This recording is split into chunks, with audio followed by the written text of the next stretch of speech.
Once we have created a new file, after selecting the proper template, we have to set the units of our drawing. In this example, I have created a new file based on the AutoCAD ISO template, which is set up for the metric system. Before I begin to draw, it's crucial to set up the format of the units of the drawing and some details such as the precision of the units of measure. All those settings can be found in the Drawing Units dialog, which I can open from the Format menu by selecting the option Units. In case you are not sure where to find the option Units, you can always type the word Units in the command line and then press Enter. As soon as the window opens, you can see that it is separated in different sections.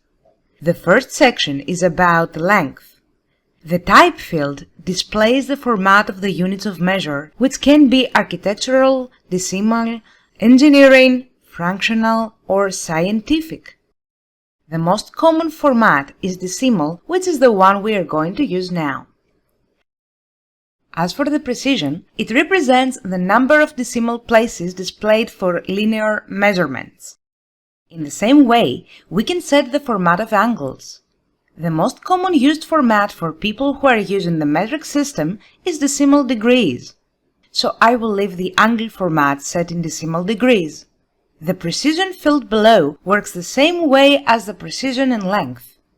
The clockwise option controls whether positive angles are measured in a clockwise or counterclockwise direction.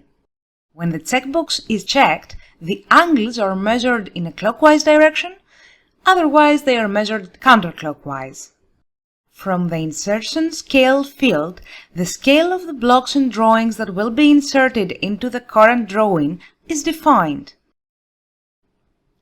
We are given several options here, such as inches, feet, millimeters, centimeters, meters, kilometers, yards, etc.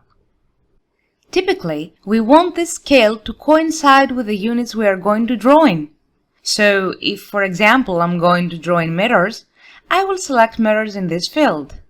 Lastly, the lighting option controls the unit of measurement for the intensity of photometric lights in the current drawing. However, this is something that won't affect our 2D drawing in any way, so I won't elaborate on this feature. For now, I will return to the length and angle precision fields to show you exactly what they are meant for. I will set the length's precision to 2 decimal places and angle's precision to 1 decimal place. Now I will click OK to close the window and save the changes I have made. I will select the line tool from the ribbon, which we will learn how to use step by step in the following lessons, and I will create a line of 2000.33333 meters at an angle of 30.533 degrees. Now that I created this line, notice that its length is shown as 2000.33 and the angle as 30.5 degrees, which are correct according to the precision I had previously set.